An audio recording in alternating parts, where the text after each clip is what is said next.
الله الرحمن الرحيم شهر رمضان الذي أنزل فيه القرآن هدى للناس وبينات من الهدى والفرقان فمن شهد منكم الشهر فليصم ومن كان مريضا أو على سفر فعدة من أيام أخر يريد الله بكم اليسر ولا يريد بكم العسر ولتكملوا العدة ولتكبروا الله على ما هداكم ولعلكم تشكرون صدق الله العلي العظيم وقال رسول الله صلى الله عليه وسلم من صام رمضان إيمانا واحتسابا غفر له ما تقدم من ذنبه او كما قال علیہ الصلوۃ والسلام۔ واجب الاحترام بزرگوں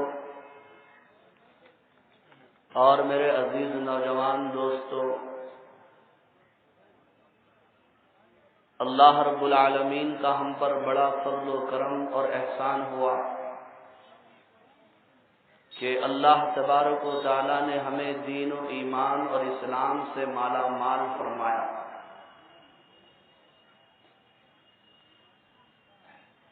بزرگوں اور میرے عزیز دوستوں، کسی بھی بیان اور خطاب سے فائدہ اٹھانے کے لیے اس کے آداب اور اصول کو ملحوظ رکھنا لازم اور ضروری ہے۔ بیان سننے کا پہلا ادب یہ ہے کہ عظمت اور احترام سے، اہتمام سے بیان کو سنیں۔ دوسرا ادب یہ ہے کہ عمل کرنے کی نیت سے سنیں۔ تیسرا ادب یہ ہے کہ بیان میں جو سنیں وہ اپنے ساتھ گھروں تک لے جائیں، ماؤں اور بہنوں کو بھی سنائیں۔ ہم جب بازار جاتے ہیں، مارکیٹ جاتے ہیں، کوئی اچھی چیز نظر آتی ہے تو فوراً دل میں خیال آتا ہے کہ یہ چیز اچھی ہے، گھر والوں کو لے جانا چاہیے، اور لے جاتے ہیں۔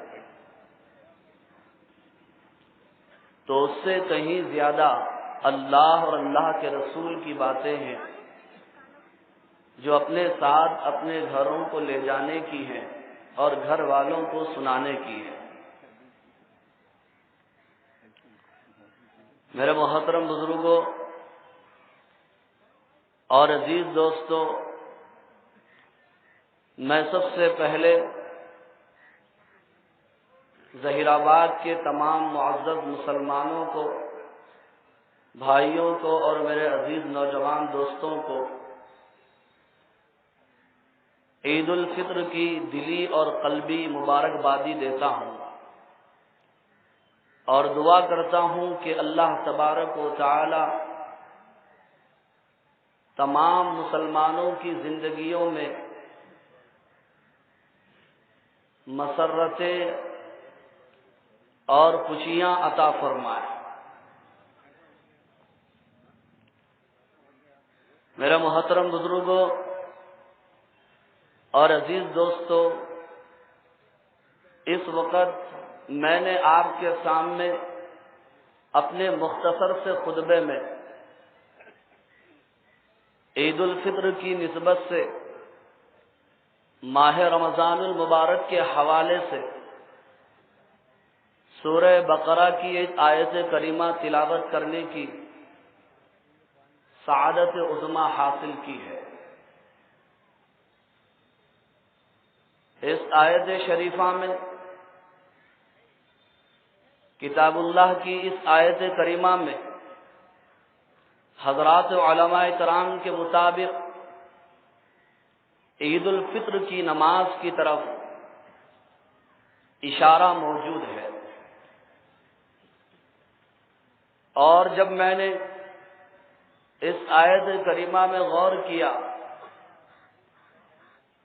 تو پتہ یہ چلا کہ عید الفطر کی 3 یادگار چیزیں اس آیت کریمہ میں بیان کی گئی ہیں، اور آج اس حقیقت کو ہم مسلمانوں کو سمجھنے کی ضرورت ہے، اس لیے کہ ہم مسلمان کلمہ لا الہ الا اللہ پڑھنے والے اور محمد الرسول اللہ صلی اللہ علیہ وسلم سے محبت اور عشق کا دم بھرنے والے، اور رمضان کی آواز لگانے والے اور عید کی آواز لگانے والے۔ آخر یہ عید الفطر ہے تو اس کی حقیقت کیا ہے؟ کس بنیاد پر یہ عید مسلمانوں کے درمیان منائی جاتی ہے؟ کیا دیگر اقوام عالم کی طرح، دیگر اہل مذاہب کی طرح جو وہ اپنی اپنی عیدیں اور اپنے اپنے تہوار مناتے ہیں، جن کی اپنی کوئی حقیقت نہیں ہوتی ہے سوائے ناچ گانے اور فضولیات اور لغویات کے؟ کیا ہماری یہ عیدیں بھی اسی طرح کی ہیں؟ کبھی ہم نے اس کے اوپر ایک لمحے کے لیے اپنی جگہ بیٹھ کر غور بھی کیا؟ کبھی اس کے اوپر ہم نے فکر بھی کی؟ ابو داؤد شریف کی روایت ہے، صحابہ اکرام رضوان اللہ تعالی علیہم اجمعین بیان فرماتے ہیں، نبی رحمت محسن انسانیت حضرت محمد مصطفیٰ سب کہہ دو صلی اللہ علیہ وسلم جب مکہ مکرمہ سے مدینہ منورہ آپ نے ہجرت فرمایا، اس کے بعد آپ نے وہاں کے لوگوں کو دیکھا کہ سال میں 2 مرتبہ وہ عید مناتے ہیں، جس میں وہ کھیل کودتے ہیں، ناچتے ہیں اور گاتے ہیں، دف بجاتے ہیں اور فضول کام کرتے ہیں۔ اللہ کے نبی صلی اللہ علیہ وسلم نے پوچھا کہ تم یہ دونوں میلے اور دونوں عیدیں کیوں مناتے ہو؟ تو لوگوں نے بتایا کہ زمانے جاہلیت کی یہ یادگار ہے، ہمارے آبا و اجداد کرتے ہوئے آئے ہیں اور ہم بھی کر رہے ہیں۔ دیکھا آپ نے کہ انہوں نے اپنی عید کی جو بنیاد بیان کی ہے، سوائے آبا و اجداد کی تقلید کے، ناچ اور گانے کے، کھیلنے کودنے اور کھانے پینے کے کوئی وجہ اور کوئی بنیاد وہاں پر نہیں تھی۔ لیکن بزرگوں اور میرے عزیز دوستوں، ہماری عیدوں کی حقیقت کیا ہے؟ آج اس کو سمجھنے کی ضرورت ہے۔ نہ سمجھنے کی بنیاد پر ماہ رمضان المبارک کے آخری ایام صرف دنیاوی کاموں میں، شاپنگ میں اور عید کی ظاہری تیاری میں لگ جاتے۔ آخری دنوں میں جبکہ اللہ تعالی کی رحمت بارش کے بوندوں سے زیادہ برستی ہے اور جہنم سے آزادی کا اشرا ہوتا ہے، مسجدیں بھر جانا چاہیے تھا، تراویح سے ہماری صفیں سج جانا چاہیے تھا، سجدوں سے راتوں میں گریہ وزاری سے مسجدوں کے اندر ایک سما بن جانا چاہیے تھا، لیکن افسوس یہ ہے کہ اس کے بجائے بازاروں اور مارکیٹ کے اندر ہم نظر آتے ہیں۔ یہ بہت بڑا المیہ ہے، یہ ہماری پستی اور ناکامی کے اسباب میں سے ایک سبب یہ بھی ہے۔ بہرحال نبی اکرم صلی اللہ علیہ وسلم نے فرمایا کہ تمہاری یہ دونوں عیدیں ختم ہو گئی، ان کی جگہ اسلام نے تم کو 2 عیدیں عطا کی ہیں۔ سال میں تمہارے لیے 2 عیدیں ہیں، ایک عید الاضحیٰ ہے اور ایک عید الفطر ہے۔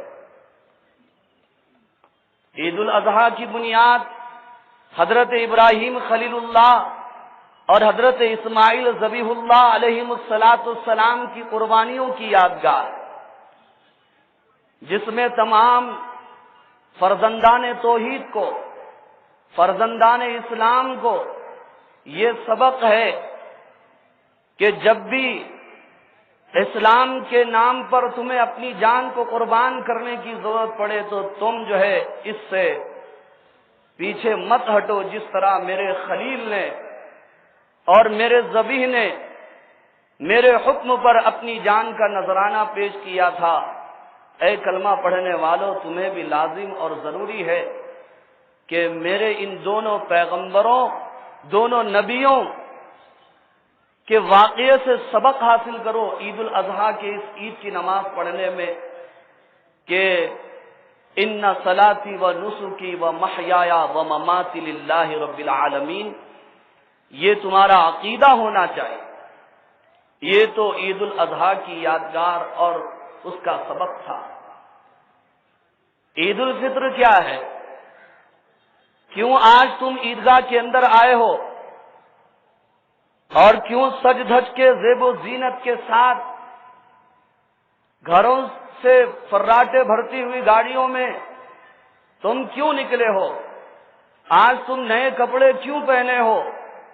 آج تم اپنے آپ کو خوشبوؤں میں کیوں بسائے ہو؟ آج تم یہ اونچی ٹوپیاں، قیمتی ملبوسات اور قیمتی جوتے پہن کر، نہا دھو کر، غسل کر کے عیدگاہ کے اندر کیوں آئے ہو؟ اس کی حقیقت کیا ہے؟ یہ عید الفطر کیوں منائی جا رہی ہے؟ بزرگوں اور میرے عزیز نوجوان دوستوں، خاص طور پر اس کے اوپر غور اور فکر کی ضرورت ہے، اور یہاں عیدگاہ آ کر صرف 2 گانا ادا کر کے واپس جانا نہیں ہے، بلکہ یہاں سے عید کا پیام اور پیغام لے کر جانا ہے اور زندگی بھر اسے اپنانا ہے۔ بزرگوں اور میرے عزیز دوستوں، میں نے ابھی آپ کے سامنے عید الفطر کی نسبت سے ماہ رمضان المبارک کے حوالے سے سورہ بقرہ کی ایک آیت کریمہ تلاوت کی ہے، اور یہ بھی میں نے آپ سے عرض کیا کہ اس آیت کریمہ میں علماء اکرام کے مطابق عید الفطر کی طرف اشارہ موجود ہے، اور 3 چیزیں اس آیت کریمہ میں بیان کی گئی ہیں جو عید الفطر منانے کی بنیادی وجہ ہے، اور ان یادگار چیزوں کو آج یاد رکھ کر زندگی کی آخری سانس تک، موت تک ان چیزوں کو اپنانا ہے اور ان کے اوپر عمل کرنا ہے، تبھی تو ہمارے لیے یہ عید ہے، ورنہ وعید ہے، ورنہ ہمارے لیے یہ ماتم ہے، اور ہمارے لیے کوئی مسرت اور فرحت کی اور خوشی کی چیز نہیں ہوگی جب تک کہ ہم عید الفطر کی ان یادگار چیزوں کو اپنے دل و دماغ کے اندر بسا کر کے ہم جو ہے یہاں سے عیدگاہ سے نہ اٹھیں۔ ارادہ کیجئے انشاءاللہ ان چیزوں کو یاد رکھیں گے اور ان کو اپنی زندگی کی اور اپنی جو ہے جسم کے سانسوں کے ذریعے سے اپنے پوری زندگی میں انشاءاللہ العزیز نافذ کریں گے۔ پہلی چیز جو عید الفطر کی یادگار ہے، قرآن مجید کی سورہ بقرہ کی اس آیت کریمہ میں بیان ہوئی۔ حق تعالی شانہ کا ارشاد ہے، شہر رمضان الذی انزل فیہ القرآن ھدی للناس وبینات من الھدی والفرقان۔ ماہ رمضان وہ ہے جس میں قرآن کو نازل کیا گیا. اس کے بعد قرآن مجید کی اس آیت کریمہ میں 3 صفتیں بیان کی گئی ہیں. پہلی صفت یہ بیان ہوئی ھدی للناس، یہ کتاب ہدایت ہے انسانیت کے لیے، انسانوں کے لیے یہ ہدایت ہے. صرف مسلمانوں کی کتاب یا صرف عالموں اور حافظوں کی کتاب قرار نہیں دیا گیا، بلکہ یہ کہا گیا کہ جس طرح سورج کی دھوپ اور بارش کے قطرے اور چلنے والی ہوائیں سارے انسانوں کے لیے ہے، اسی طرح قرآن مجید بھی سارے انسانوں کی کتاب ہے. ھدی للناس. دوسری صفت یہ بیان کی گئی وَبَيِّنَاتٍ مِّنَ الْهُدَىٰ. اس کتاب میں اللہ رب العالمین نے ہدایت کی واضح اور کھلی علامتیں اور نشانیاں، قصے اور واقعات، واضح باتیں اور دلیلیں بیان فرمائی. لیکن کوئی کتاب کھول کر، دل کھول کر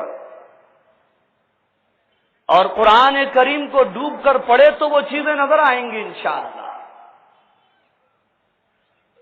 صرف رٹنے سے اور سماعت کر لینے سے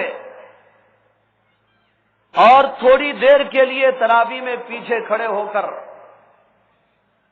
ایسے ویسے قرآن سننے سے وہ باتیں سمجھ میں نہیں آئیں گی، اور قرآن ہمارے لیے ہدایت کا ذریعہ کیسے بن سکتا ہے. اور اس آیت میں قرآن مجید کی جو تیسری صفت بیان کی گئی ہے والفرقان. قرآن فرقان ہے. فرقان کے معنی حق اور باطل کے درمیان فرق کرنے والی کتاب، جھوٹ اور سچ کے درمیان تمیز کرنے والی کتاب، دودھ کا دودھ اور پانی کا پانی کر دینے والی کتاب. والفرقان. یہ 3 صفتیں قرآن مجید کی آیت کریمہ کے ابتدا میں بیان کی گئی. تو بزرگوں، بھائیوں اور عزیز نوجوان دوستوں، آج ہم عید الفطر منانے کے لیے عیدگاہ کی طرف رواں دواں ہے.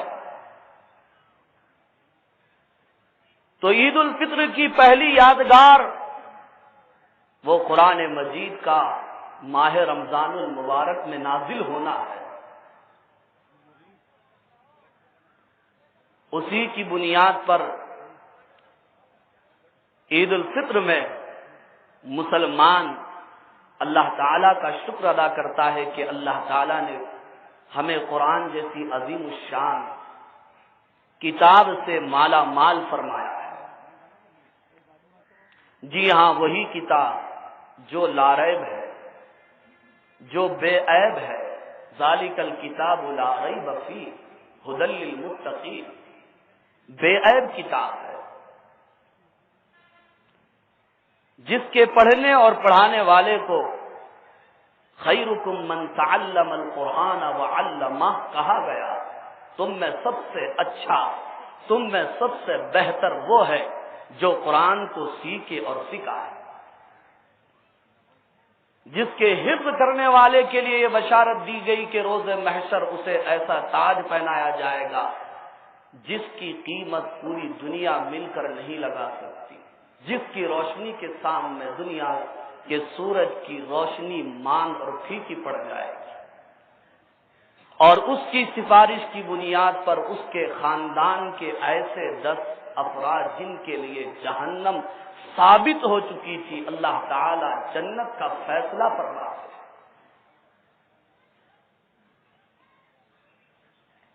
وہ تو وہ حافظ قرآن اور عالم دین کے ماں باپ کو حشر کے میدان میں ساری مخلوق کے سامنے ایسے 2 جوڑے پہنائے جائیں گے جس کا مقابلہ دنیا کی دولت نہیں کر سکتی. حافظ قرآن سے کہا جائے گا قرآن مجید کی آیتیں پڑھتا جا، جنت کے زینے طے کرتا جا، اور جہاں جا کر تیرا حفظ پورا ہوگا وہاں پر جا کر تیرا مرتبہ پورا ہوگا۔ یہ وہ کتاب ہے جس جگہ یہ کتاب کی تلاوت کی جاتی ہے وہاں رحمتیں ڈیرا ڈال لیتی ہے اور نحوستیں رفو چکر ہو جاتی ہے۔ یہ وہ کتاب ہے جس گھر میں اس کتاب کی تلاوت ہوتی ہے اس کتاب سے شیاطین اپنا بوریا بستر لپیٹ لیتے ہیں۔ یہ وہ کتاب ہے جس کتاب سے جو اپنا رشتہ جوڑ لیتا ہے اللہ اسے مقام بلند عطا فرماتے ہیں۔ جبرائیل علیہ السلام کتاب لے کر آئے، اللہ نے اس کی برکت سے فرشتوں کا سردار بنا دیا۔ یہ کتاب جس شہر میں اتری اللہ نے اس شہر کو سارے شہروں کا سردار بنا دیا، اور اس شہر کی قسم قرآن مجید میں کھائی گئی، والتین والزیتون وطور سینین وہذا البلد الامین۔ قسم ہے اس بلد امین کی۔ جس غار میں یہ قرآن اترا اللہ نے اس غار کو دنیا بھر کے غاروں کا سردار بنا دیا۔ جس رات میں اترا اللہ نے اس رات کو شب قدر بنا دیا۔ انا انزلناہ فی لیلۃ القدر وما ادراک ما لیلۃ القدر لیلۃ القدر خیر من الف شہر تنزل الملائکۃ والروح فیہا بإذن ربہم من کل امر سلام ہی حتی مطلع الفجر۔ یہ کتاب جس نبی پر اتری اللہ نے اس نبی کو سید المرسلین سارے نبیوں اور رسولوں کا سید اور سردار بنا دیا۔ یہ کتاب جس امت پر اتری اللہ نے اس امت کو ساری امتوں کا سردار بنا دیا۔ اور یہ کتاب جس مہینے میں اتری اللہ نے اس مہینے کو سارے مہینوں کا سردار بنا دیا۔ مگر بزرگوں اور میرے عزیز نوجوان دوستو، آج ہمارے نوجوان قرآن مجید کی تلاوت کے دل دادا نہیں ہے، گانے بجانے کے عاشق ہیں، شعر و شاعری کے دل دادا ہیں۔ کیا گھر ہے، کیا گلی کوچے ہیں، کیا سواریاں ہیں، کیا آٹو ہیں، ناچنے گانے والوں کے گانے جو ہے لگا کر پتہ نہیں کہ ہم اپنے دل کے کس زخم کا ہمارے نوجوان جو ہے علاج کرتے ہیں۔ یہ شعر و شاعری سے گانوں سے کبھی بھی دل کو سکون نہیں ملے گا۔ اگر اللہ کی کتاب پر ایمان ہے اور اللہ کی ذات پر ایقان ہے، نبی سے محبت ہے، تو قرآن نے اعلان فرمایا الا بذکر اللہ تطمئن القلوب۔ سنو، یہ بات سن لو، الا سنو بذکر اللہ، اللہ تعالی کے ذکر سے، ذکر سے مراد عام ذکر بھی ہے، ذکر سے مراد قرآن بھی ہے، اس لیے کہ قرآن نے ہی اپنا نام ایک آیت نے ذکر دیا ہے، انا نحن نزلنا الذکر وانا لہ لحافظون، کہا ہے کہ قرآن مجید کی تلاوت سے دلوں کو اطمینان ملتا ہے، دلوں کا ٹینشن دور ہوتا ہے۔ یہ ٹینشن لفظ پہلے نہیں تھا، موجودہ دور کی یہ دین ہے کہ یہ ٹینشن کیسے دور ہوگا۔ کبھی آؤ تو صحیح، قرآن مجید کھول کر پڑھو تو صحیح۔ لیکن ہم نے قرآن سے اپنا رشتہ توڑ لیا، قرآن سے ہم نے اپنا ناطہ توڑ لیا ہے۔ آج دانشور، ارباب حل و عقد اور سربراہان قوم پریشان ہیں کہ مسلمانوں کی ذلت، مسلمانوں کی پستی کے اسباب کیا ہیں، کیوں مسلمان دنیا میں دن بدن روز افزوں ذلیل ہوتا جا رہا ہے، ظلم اور ستم کی چکی میں پس رہا ہے۔ اس کے اسباب بہت سارے ہیں اور وقت نہیں ہے کہ ان اسباب کو اور اس کے علاج کو بیان کیا جائے، لیکن ان تمام اسباب میں سے ایک سبب یہ ہے کہ آج مسلمان قرآن مجید سے دور ہے۔ نہ قرآن پڑھ سکتے ہیں، نہ قرآن سمجھ سکتے ہیں، نہ قرآن یاد کر سکتے ہیں، نہ قرآن کی دعوت برادران وطن کو دے سکتے ہیں۔ نہ قاری قرآن ہے، نہ حافظ قرآن ہے، نہ عالم قرآن ہے، نہ عامل قرآن ہے، نہ مبلغ قرآن ہے۔ شاید کہ اتر جائے تیرے دل میں میری بات، انداز بیاں گرچہ بہت شوق نہیں ہے، انداز بیاں گرچہ بہت شوق نہیں ہے، شاید کہ اتر جائے تیرے دل میں میری بات۔ نوجوانوں، یہ کتاب نوجوانوں کی تھی، یہ کتاب زندوں کی تھی، ہم نے مردوں کی بنا دی۔ یہ کتاب ہدایت کی تھی، ہم نے صرف علاج کے لیے اس کتاب کو خاص کر دیا۔ وَنُنَزِّلُ مِنَ الْقُرْآنِ مَا هُوَ شِفَاءٌ وَرَحْمَةٌ لِّلْمُؤْمِنِينَ کہا گیا۔ جب سے ذلت اور پستی ہمارا مقدر بن گئی، اسی لیے ماہر القادری نے واقعی ایک نظم کہی ہے قرآن مجید کے بارے میں، اور غالباً یہ نظم جو ہے ہم میں سے بہت ساروں نے سنا بھی ہوگا اور یاد بھی ہوگی کہ انہوں نے کہا، قرآن مجید کے گھیلے کو اور شکوے کو بیان فرمایا کہ قرآن کہتا ہے، آج طاقوں میں سجایا جاتا ہوں، آنکھوں سے لگایا جاتا ہوں، تعویذ بنایا جاتا ہوں، دھو دھو کے پلایا جاتا ہوں، جزدان حریر و ریشم کے اور پھول ستارے چاندی کے، پھر عطر کی بارش ہوتی ہے، خوشبو میں بسایا جاتا ہوں۔ جب قول و قسم لینے کے لیے تکرار کی نوبت آتی ہے، پھر میری ضرورت پڑتی ہے، ہاتھوں سے اٹھایا جاتا ہوں۔ دل سوز سے خالی رہتے ہیں، آنکھیں ہیں کہ نم ہوتی ہی نہیں ہے۔ دل سوز سے خالی رہتے ہیں، آنکھیں ہیں کہ نم ہوتی ہی نہیں، کہنے کو ایک ایک جلسے میں پڑھ پڑھ کے سنایا جاتا ہوں۔ یہ مجھ سے عقیدت کے دعوے، یہ مجھ سے عقیدت کے دعوے، یہ مجھ سے عقیدت کے دعوے، قانون پہ راضی غیروں کے، قانون پہ راضی غیروں کے کیوں بھی رسوا کرتے ہیں، ایسا بھی ستایا جاتا ہوں۔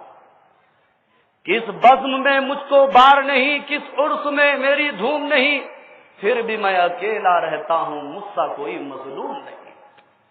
ارادہ کیجئے کہ انشاءاللہ جو قرآن پڑھتے ہیں وہ سمجھیں گے، جو نہیں پڑھ سکتے انشاءاللہ رمضان کے بعد پڑھیں گے انشاءاللہ۔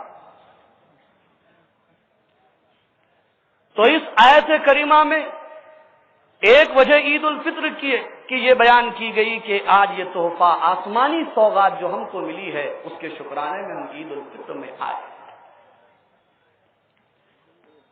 اب دوسری وجہ ہم سمجھیں گے کہ عید الفطر کی جو دوسری یادگار ہے وہ یہ ہے کہ اس عید کا نام عید الفطر ہے۔ کبھی آپ نے اس کے معنی پر غور کیا ہے؟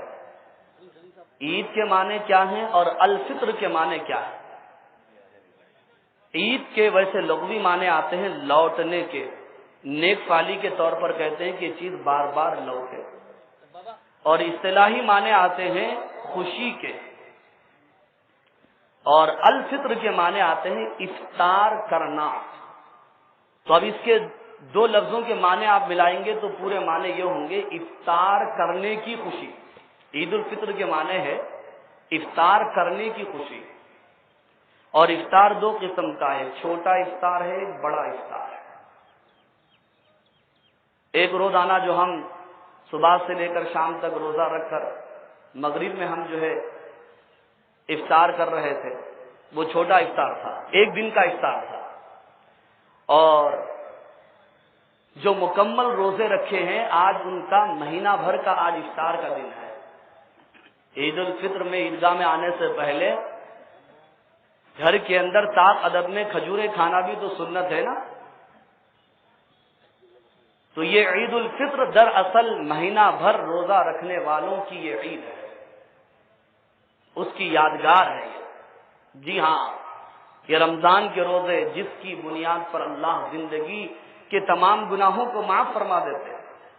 من صام رمضان ایمانا واحتسابا غفر له ما تقدم من ذنبه، پچھلے زندگی کے سارے گناہوں کو معاف فرما دیتے ہیں۔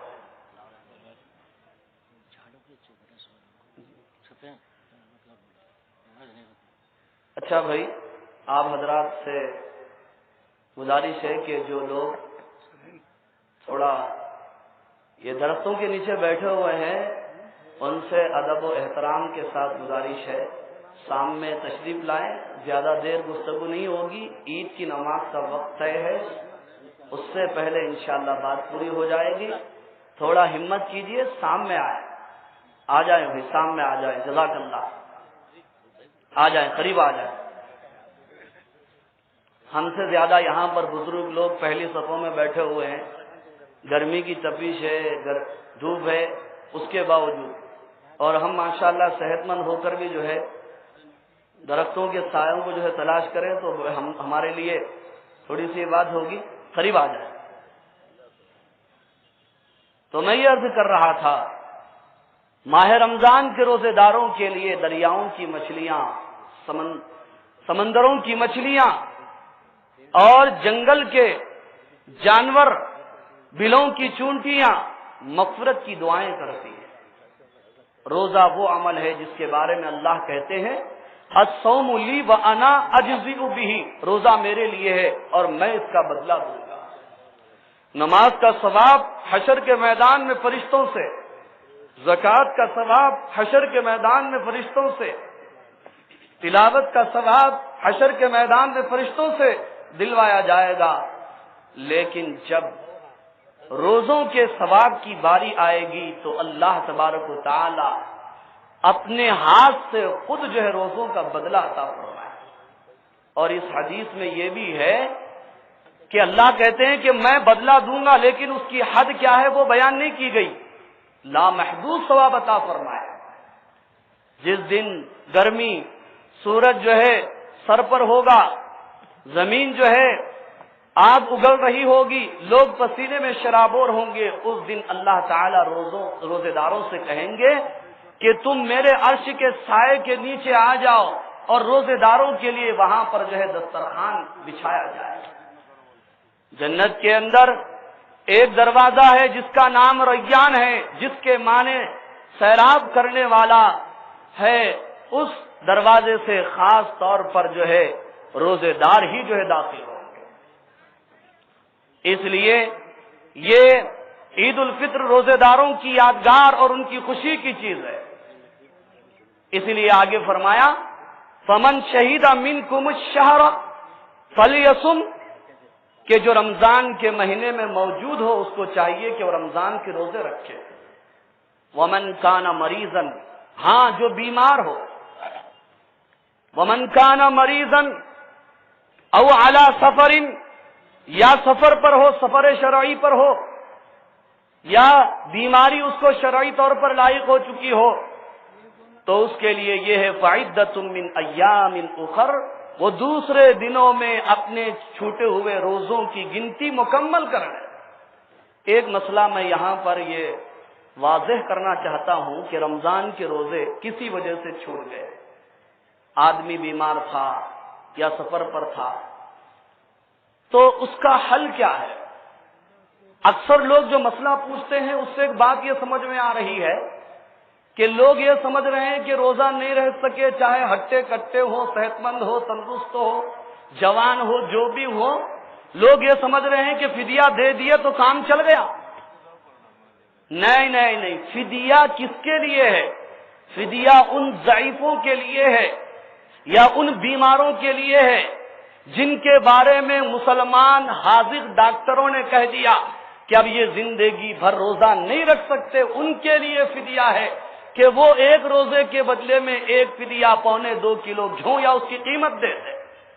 اور جو لوگ روزوں کی قضا کر سکتے ہیں وہ فدیے سے روزوں کا مسئلہ حل نہیں کر سکتے، رمضان کے بعد ان کے لیے لازم ہے، فرض ہے کہ وہ روزوں کی قضا ہی کریں۔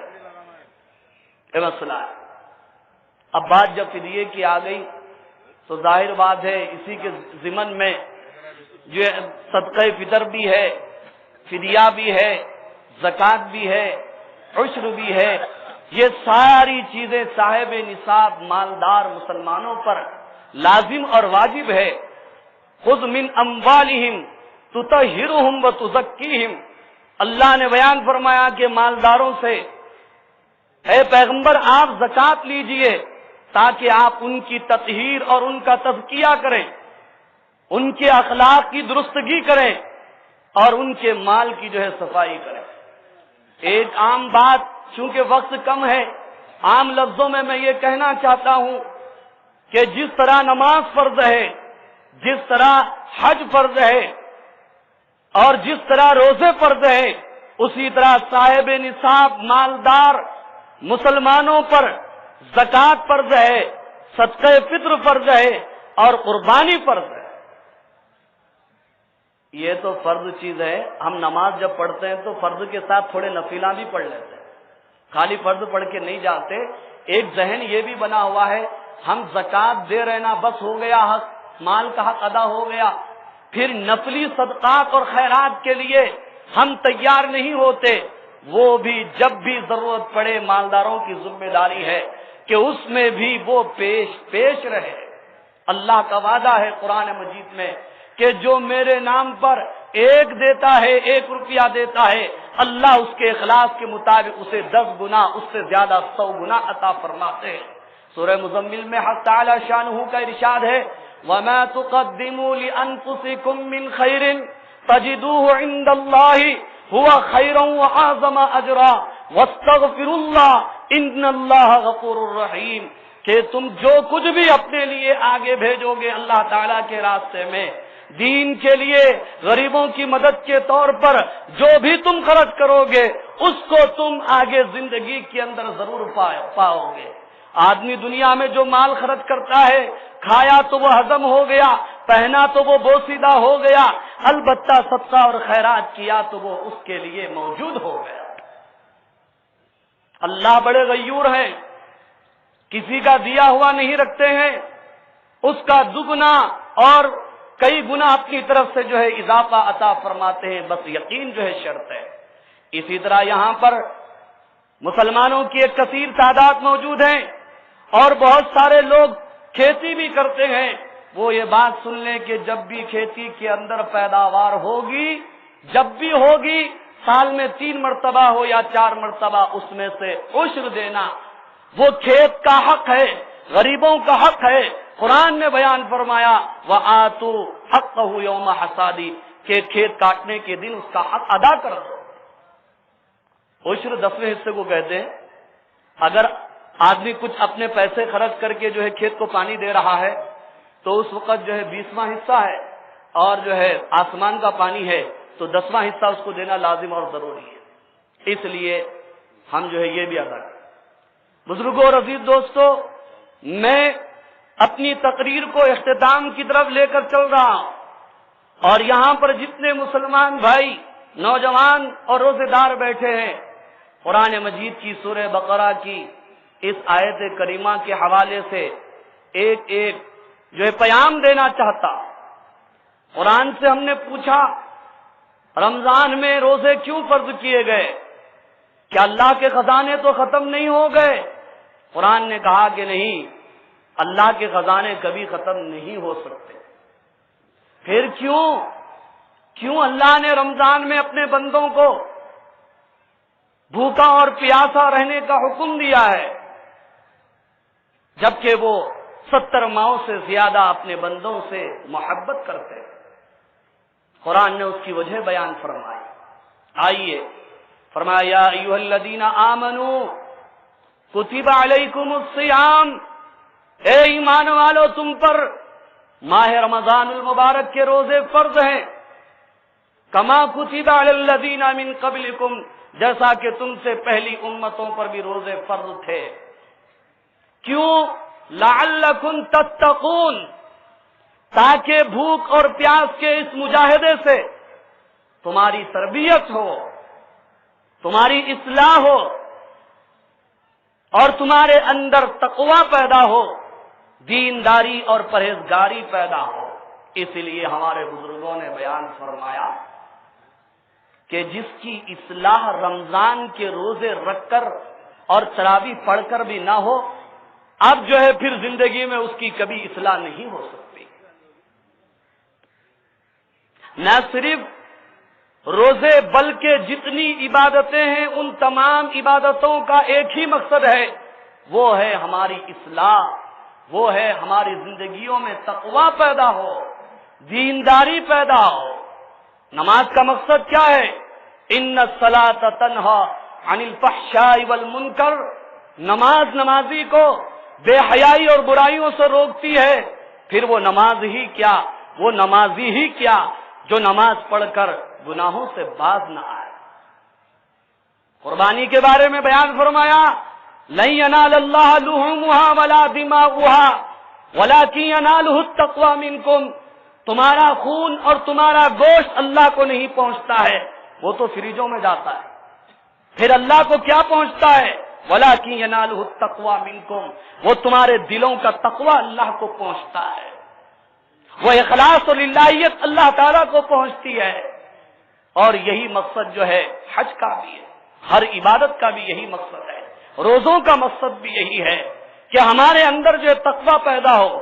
آئیے، ہندوستان کے ایک بہت بڑے عالم دین جن کا نام آپ میں سے کئی حضرات نے سنا ہوگا، جسے علمی دنیا اچھی طرح جو ہے جانتی ہے، حضرت مولانا ابو الحسن علی ندوی نور اللہ مرقدہ، ان کی کتاب میں ان کے بیانات میں لکھا ہوا ہے، ایسا ہی کوئی موقع تھا عید الفطر کا، وہ بیان کر رہے تھے، بیان کرتے کرتے انہوں نے خطاب کر کے کہا اے مسلمانوں، میں تم سے ایک نئی بات کہنے جا رہا ہوں، غور سے سنو۔ پھر اس کے بعد انہوں نے بیان فرمایا کہ نئی بات یہ ہے کہ روزوں کی 2 قسمیں ہیں، ایک چھوٹا روزہ ہے اور ایک بڑا روزہ ہے۔ چھوٹا روزہ، تفصیلی بات انہوں نے کی ہے، میں اختصار کے ساتھ کہہ رہا ہوں کہ چھوٹا روزہ یہ ہے جو تم نے رمضان میں رکھا ہے، صبح سے لے کر غروب آفتاب تک، صبح صادق سے لے کر مغرب تک جو تم نے روزہ رکھا، یہ چھوٹا روزہ تھا، یہ روزے رمضان کے ختم ہو گئے۔ ایک بڑا روزہ ہے، ایک بڑا روزہ ہے جو زندگی کی آخری سانس تک رکھنا ہے۔ اور اس روزے کی شروعات کب سے ہوتی ہے؟ ایک مسلمان کے لیے اس وقت ہوتی ہے جب کہ وہ مسلمان جو ہے بالغ ہونے کے بعد اپنے شعور کے ساتھ کلمہ لا الہ الا اللہ محمد الرسول اللہ پڑھتا ہے، اللہ اور اللہ کے رسول کی غلامی کا اقرار اور ان کی بندگی کا اعتراف کرتا ہے۔ یہ روزہ اس وقت سے شروع ہوتا ہے۔ ہم نے کلمہ پڑھ کر یہ اسلام کا روزہ شروع کر دیا ہے، ہم نے کہا کہ ہم شرک نہیں کریں گے، ہم زنا نہیں کریں گے، ہم چوری نہیں کریں گے، ہم سود نہیں کھائیں گے، ہم دھوکہ نہیں دیں گے، ہم ناپ تول کے اندر کمی بیشی نہیں کریں گے، ہم قتل نہیں کریں گے، ہم مسجدوں کو سجدوں سے آباد کریں گے، ہم جو ہے حج کریں گے، جی، اور زکوٰۃ فرض ہو تو اس کو ادا کریں گے۔ ہم نے یہ روزہ جو ہے اپنے بالغ ہونے کی عمر سے اس کی شروعات ہم نے کی ہے، اللہ سے ہم نے اقرار کیا ہے، اسی کو اللہ نے بیان فرمایا، قل انا